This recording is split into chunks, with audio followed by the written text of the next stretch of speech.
let's not all pretend that,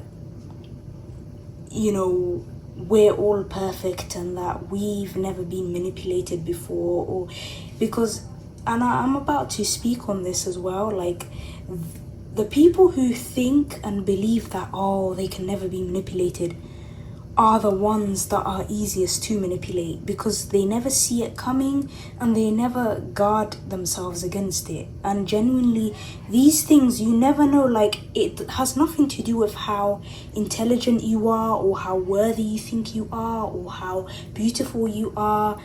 It can genuinely literally happen to anyone. If someone wants to sabotage you and find a way to ruin your life or try to ruin your life, they're gonna try and do it. So the only thing that can be done against that as prevention, right, is spotting red flags early and trusting your intuition and your discernment, so that you're not like second guessing it if you see it. So the first point I was gonna make, so it seemed like she seemed to be giving out advice from her higher self. Okay, this is just a theory of mine, that when she was speaking online most of the time and giving out advice, which was very good advice, valuable advice, honestly, like it is still beneficial, like whether she was actually there in reality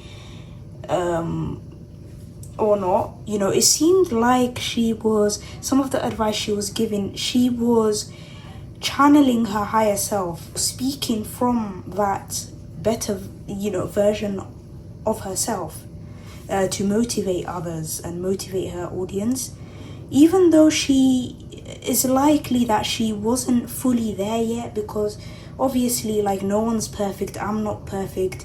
I may give out advice, but then I may not 100% be perfect with it, in my own life with that advice.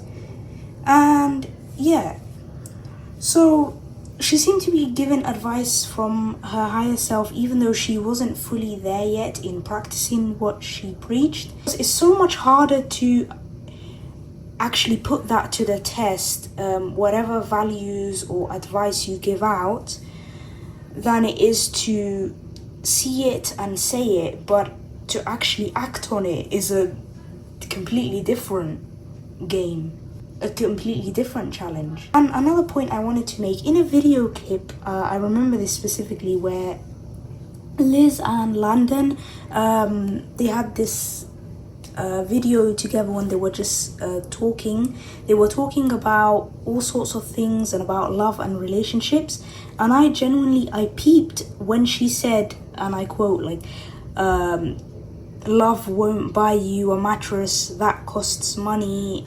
Basically, like, obviously there was a whole conversation before and after that, but it was like as an example of how important, she was highlighting how important it is to consider financial security in a relationship, which is absolutely right, rather than just like going in and loving blindly. And then in that moment she said that part of, oh, love won't buy you a mattress that costs money. I literally peeped Landon chuckling and smirking. He was laughing to himself. So maybe it's not so far-fetched for me to say that he noticed how he could potentially manipulate her through finances, right? Even though she's wealthy already. Let me actually stress that. Yeah, and I also heard someone mention and comment that, and she also said he used to, and I think it was definitely love bombing. He used to love bomb her with lots of expensive gifts and money and thousands of, like, so many flowers and, these grand, huge gestures, which seemed to get her more hooked onto him, that led her to believe at that time, that, this is something on another level, because most guys wouldn't typically do that, or you wouldn't hear about that. Over the top, over exaggerated, is often fake. So portraying yourself as the perfect person so that you can get the person hooked on you and addicted to you, basically, is the goal of that type of manipulation. And love bombing, it doesn't matter how smart you are or whatever it is, like, or successful. Love bombing is something, I think, is one of the most dangerous forms of manipulation. Like, anyone can genuinely fall for love bombing and think it was real love at the beginning, but there's always these very subtle telltale signs and red flags. But it's much harder to actually, like, you can see the red flags, but it's much harder to actually acknowledge it without second guessing it for a lot of people. And yeah, and it's like, just because a guy spends lots of money on you, it doesn't guarantee that he has good intentions for you. And I say a guy in this example, basically, but this also happens platonically. Like, I've had this happen many times, like people telling me everything I've always wanted to hear, but finding out they were fake friends, they were jealous of me, they wanted to steal whatever I have. Now, when I do meet new people and I do peep that, I see it so early, like, okay, this person is being a bit over the top with the compliments, or being over the top with this sort of, like, you can tell someone is being a little too friendly, and it's like, relax, you don't know me that well yet. And that's the reality check you need to give yourself, and also feel like, okay, this seems way too much and way too good to be true.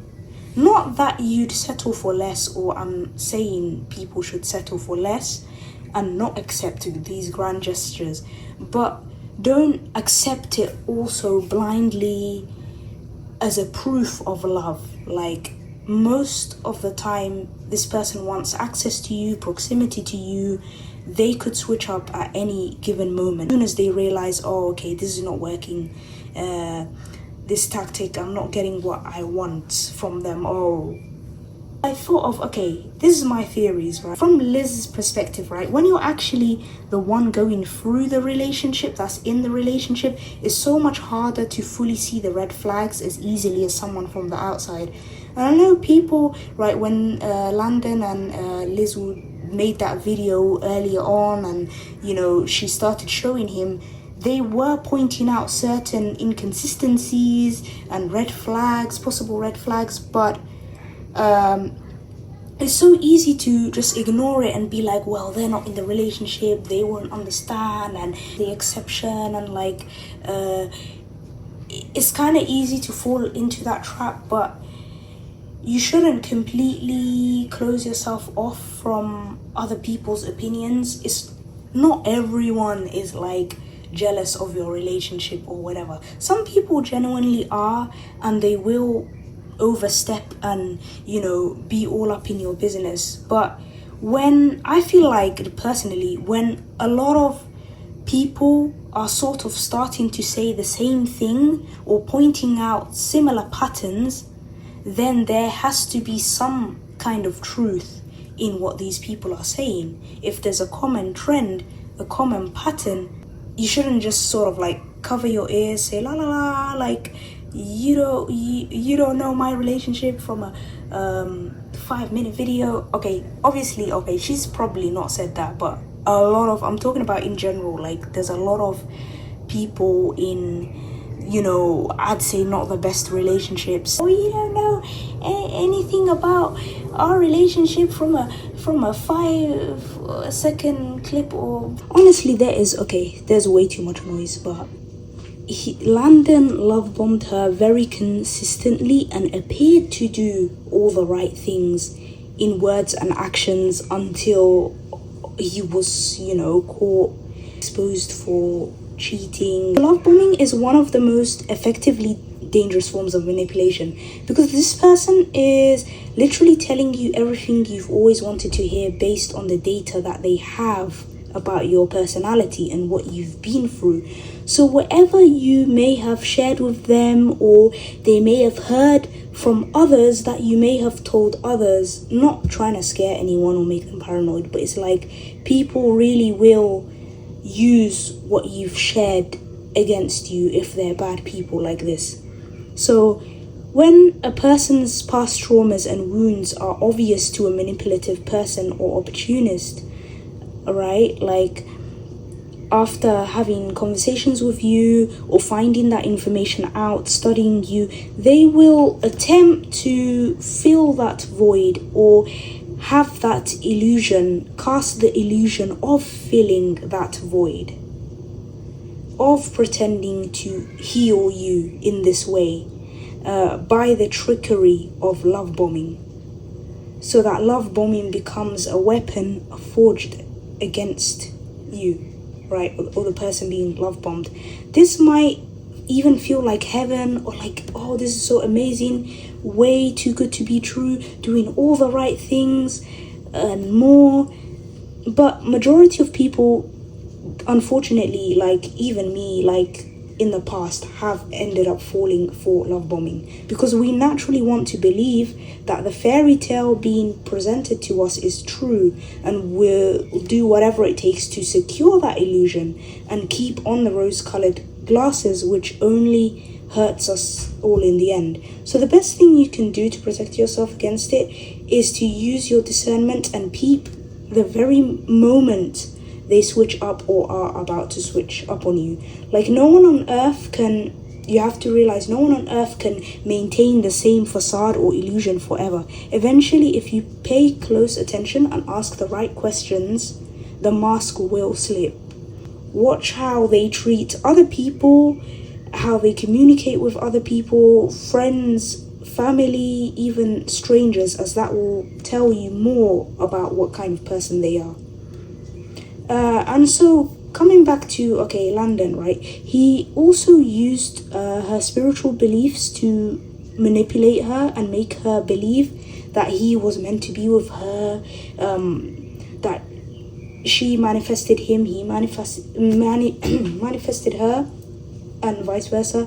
Like at one point, yeah, like I said, like, and I don't remember the exact detail, but the meeting at the airport thing, and I genuinely don't believe, and I'm not that cynical, but I genuinely don't believe that was a coincidence. I feel like he just made it appear that way, that, oh, it was chance, it was fate that brought us all together, destiny. And like, I'm saying this, and I'm quite spiritual, definitely, and I do believe manifestation is valid, but it's like, some people will actually use that as a form of manipulation to they'll try and mirror you, and then say, oh, that they'll pretend they're your divine counterpart, or this is destiny, or whatever else, when no, he likely, like, as Landon knew she was a public figure, he likely